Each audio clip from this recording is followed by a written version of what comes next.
Titanic जहाज का डूबने का हादसा 15 अप्रैल 1912 को हुआ था और यह इतिहास की सबसे भीषण समुद्री दुर्घटनाओं में से एक मानी जाती है।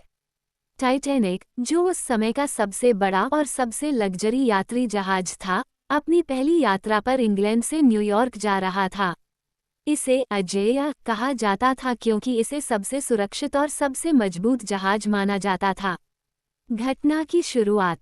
टाइटैनिक ने 10 अप्रैल 1912 को साउथहैम्पटन, इंग्लैंड से अपनी यात्रा शुरू की थी। यह जहाज 3 प्रमुख बंदरगाहों से होकर गुजरने वाला था: साउथहैम्पटन और न्यूयॉर्क। इस जहाज में कुल 2200 से ज़्यादा लोग सवार थे, जिनमें आम यात्री, रईस लोग और कर्मचारी शामिल थे। हिमशिला से टकराना। 14 अप्रैल 1912 की रात को टाइटैनिक अपनी यात्रा के दौरान उत्तर अटलांटिक महासागर में था, जहां एक बड़ी हिमशिला आइसबर्ग सामने आ गई। रात का समय था और मौसम बिल्कुल साफ था, इसलिए हिमशिला का दिखना बहुत मुश्किल था। जहाज के कप्तान एडवर्ड स्मिथ और चालक दल ने प्रयास किया, लेकिन टाइटैनिक आइसबर्ग से टकरा गया। जहाज का डूबना। हिमशिला से टकराने के बाद जहाज के नीचे के हिस्से में गहरी दरारें आ गईं, जिससे पानी तेजी से जहाज में भरने लगा। टाइटैनिक का डूबना शुरू हो गया। जहाज के अंदर पानी भरते ही लोग घबराए हुए थे।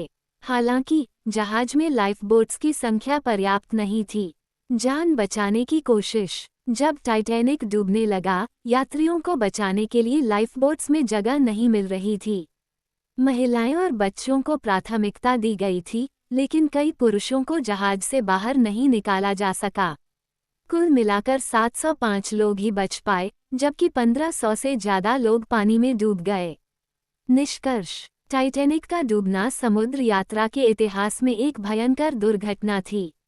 इस हादसे के बाद समुद्र यात्रा के नियमों में कई महत्वपूर्ण बदलाव किए गए, जैसे कि सभी जहाज़ों पर पर्याप्त लाइफबोट्स का होना और जहाज़ों की सुरक्षा बढ़ाने के लिए कड़े मानक तय किए गए।